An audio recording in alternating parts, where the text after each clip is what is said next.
Good morning बच्चों।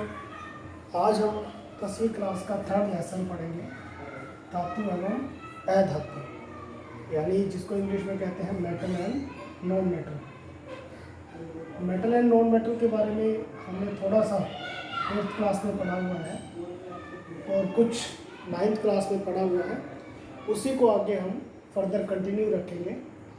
सबसे पहले 9th क्लास में जैसे हमने पढ़ा था एलिमेंट या तत्व, इसको हमने 3 कैटेगरी में बांटा हुआ है, धातु, अधातु, उपधातु। धातु तथा अधातु, मुख्यतः हम धातु तथा अधातु के ऊपर कंसंट्रेट करते हैं। धातु मेटल, ऐसे कौन से गुण धर्म होते हैं जो मेटल्स को नॉन मेटल से डिफरेंशिएट करते हैं। आपने अपने डेली लाइफ में बहुत सारी मेटल्स और नॉन मेटल के बारे में सुना होगा। कुछ के नाम आप बता सकते हैं, जैसे मेटल में आप किसका नाम बता सकते हैं? लोहा, चांदी, तांबा, सोना। और इसी तरह अधातु यानी जिसे नाइट्रोजन, ऑक्सीजन।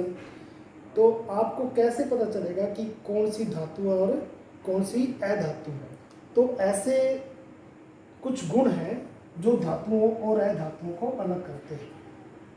ये 2 प्रकार के गुण हैं बच्चों। एक है भौतिक गुण, जिसके बारे में हम पढ़ेंगे, भौतिक गुण धर्म। और दूसरा कौन सा है? रासायनिक।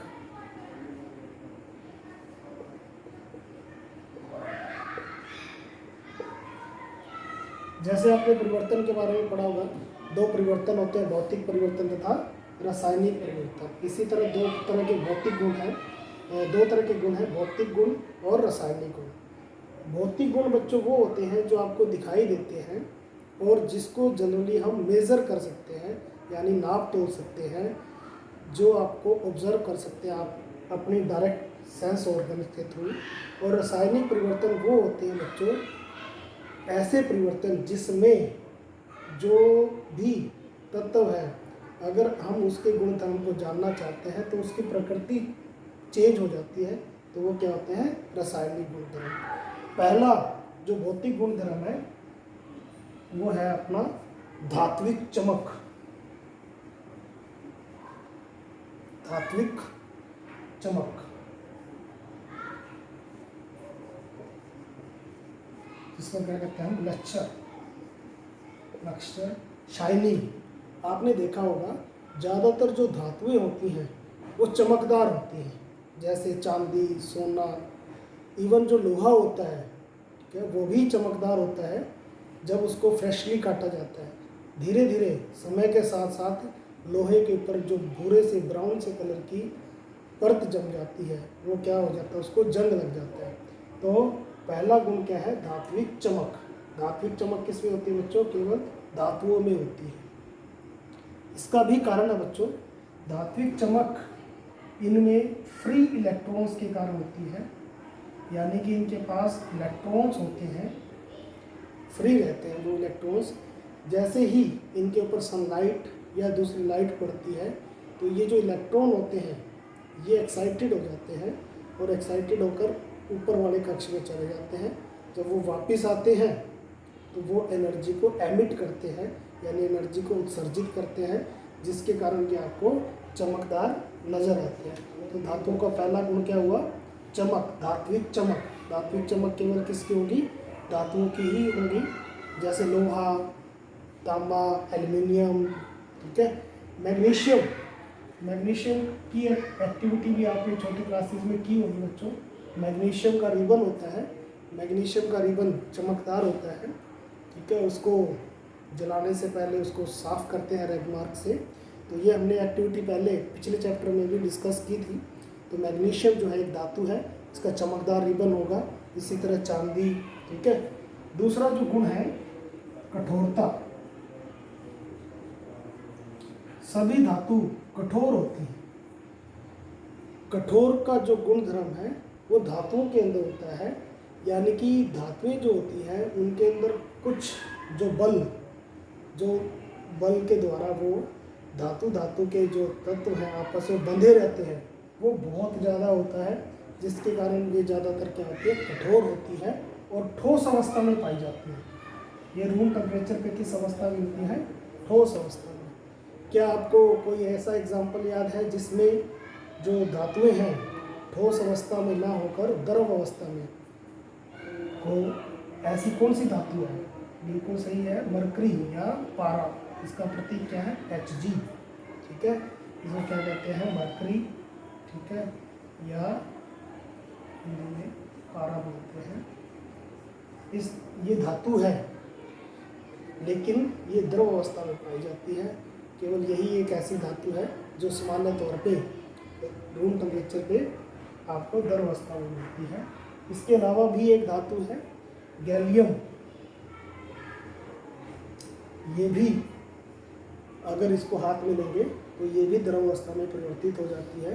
तो गैलियम भी एक धातु है जिसका मेल्टिंग पॉइंट यानी पिघलने का तापमान बहुत कम होता है। बाकी सभी जो धातुएं होती हैं वो कठोर होती हैं, उनको पिघलाने के लिए बहुत ज़्यादा तापमान की आवश्यकता होती है। आपने देखा होगा सुनार है, अगर सोने को पिघलाता है तो उसके लिए उसको बहुत ज़्यादा गर्म करना पड़ता है। इसी तरह चांदी को पिघलाने के लिए भी बहुत ज़्यादा गर्म करना पड़ता है।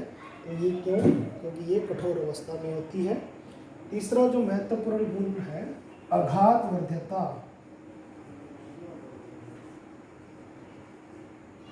आघात वर्ध्यता बच्चों जो गुण है, देखो नाम से पता चलता है आघात। आघात मतलब क्या होता है, चोट। यानी कि वर्ध्यता का मतलब बढ़ना, यानी कि धातुएं जो होती हैं उनको हम पीट कर पतली चद्दरों के रूप में परिवर्तित कर सकते हैं। धातुओं का ऐसा गुण जिसके कारण हम उनको पीटकर पतली चादरों में परिवर्तित कर सकते हैं उसको क्या कहते हैं, आघात वर्ध्यता। जैसे आपने सुना होगा चांदी है, तांबा है, सोना है या लोहा है, इन सबको हम पीटकर इनकी पतली चादरें बना सकते हैं। लोहे की चादरों का इस्तेमाल करके अलमारियां बनती हैं। तो ये गुण क्या कहलाता है, आघात वर्ध्यता। ये गुण किस में पाया जाता है बच्चों, केवल धातुओं के अंदर पाया जाता है आघात वर्ध्यता का गुण। अगर अधातु को अगर हम पीटेंगे तो वो टूट जाएगी, ब्रिटल होती है वो। ठीक है, आघात वर्ध्यता का गुण किस में पाया जाता है, केवल धातुओं के अंदर पाया जाता है। चौथा जो गुण है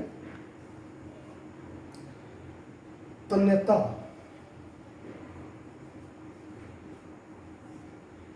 तन्यता का गुण जो है वो भी धातुओं का एक स्पेशल गुण है, यानी कि ऐसा गुण जिसके द्वारा हम धातुओं को पिघलाकर उनकी पतली तारें बना सकते हैं। इस गुण को कहते हैं तन्यता। आपने देखा होगा कि हम ज़्यादातर जो तारें इस्तेमाल करते हैं, यानी कि जैसे हम घरों में बिजली की जो तारें इस्तेमाल करते हैं उसमें कौन सी तारें होती हैं, तांबे की। और बिजली के जो खंभों के ऊपर जो तारें होती हैं वो किसकी होती है, एल्युमिनियम की। क्या आपको पता है 1 ग्राम सोने से 2 किलोमीटर लंबी तक तार तक खींची जा सकती है। यानी कि तन्यता का गुण गोल्ड के अंदर, सोने के अंदर बहुत अधिक अमाउंट में होता है, बहुत ज़्यादा होता है। तो आप सोने के जेवरात बना सकते हैं अच्छी तरीके से, क्योंकि उसमें कौन सा गुण होता है, तन्यता का गुण होता है। जो 5th पॉइंट है, धातु ऊष्मा तथा विद्युत की चालक होती है।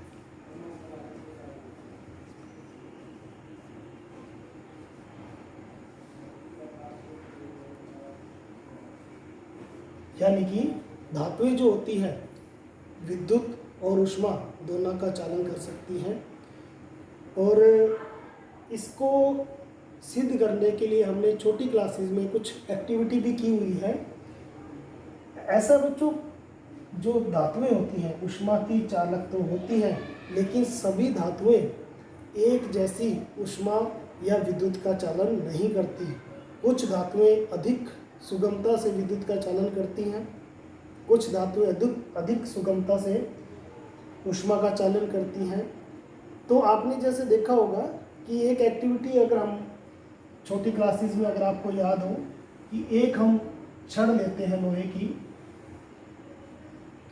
और उसको एक स्टैंड पे लगा देते हैं और यहाँ पर हम कुछ कीले मोम की सहायता से इस पे चिपका देते हैं।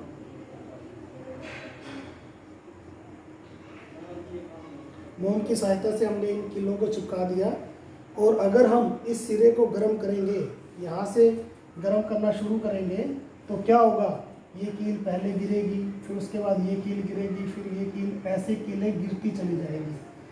ऐसा क्यों हुआ बच्चों? क्योंकि जैसे ही आपने ऊष्मा दी, ठीक है, ऊष्मा यहाँ पे चली गई और फिर वो ऊष्मा आगे चली गई। ऐसे ऊष्मा जो है आगे आगे आगे तक चलती रहेगी और ये सभी कीलें नीचे गिर जाएगी।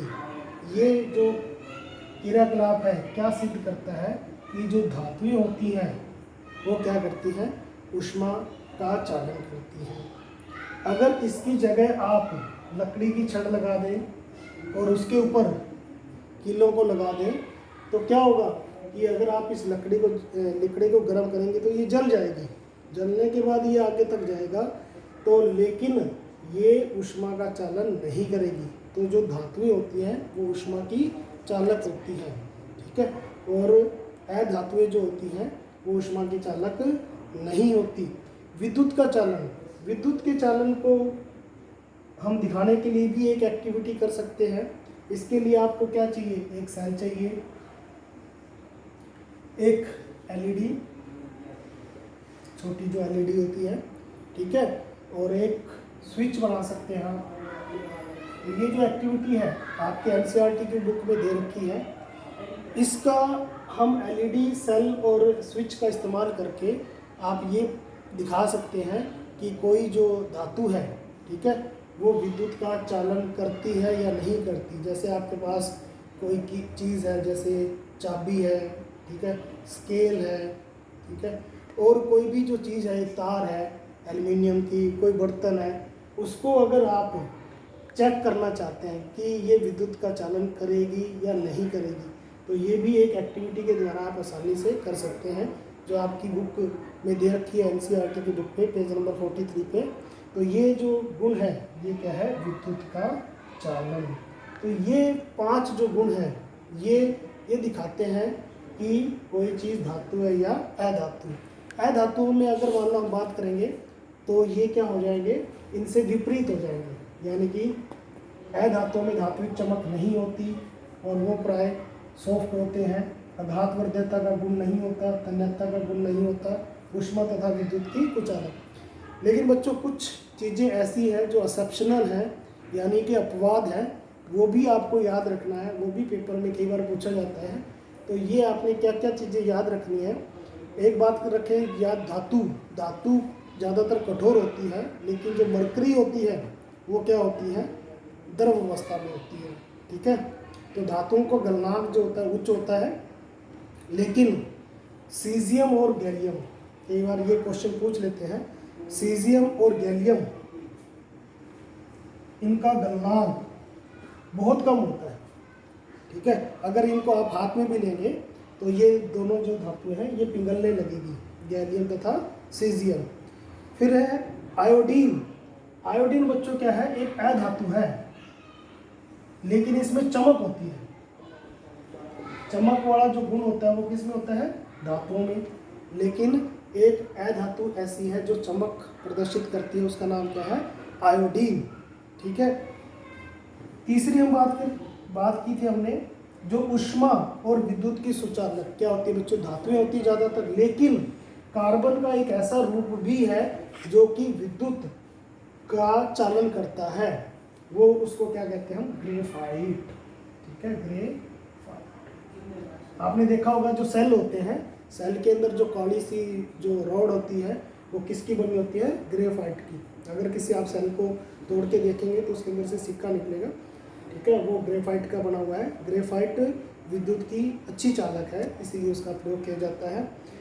और एक और जो गुणधर्म है, क्षारीय धातु, जो धातुएं ज़्यादातर हम क्या कहते हैं, कठोर होती हैं, लेकिन कुछ धातुएं इतनी सॉफ्ट होती हैं कि आप उनको चाकू से भी काट सकते हैं। जैसे सोडियम, सोडियम एक ऐसी धातु है जिसको आप चाकू से काट सकते हैं, और सोडियम बहुत ही क्रियाशील धातु है। ये बच्चों आप इसको हवा में रख नहीं सकते, क्यों हवा में ये अभिक्रिया करके आग पकड़ लेंगे। आगे हम जब रासायनिक गुणधर्म पढ़ेंगे तब आपको बताएंगे कि सोडियम जो होती है उसको हम जनरली केरोसिन ऑयल में रखते हैं क्योंकि ये बहुत क्रियाशील है।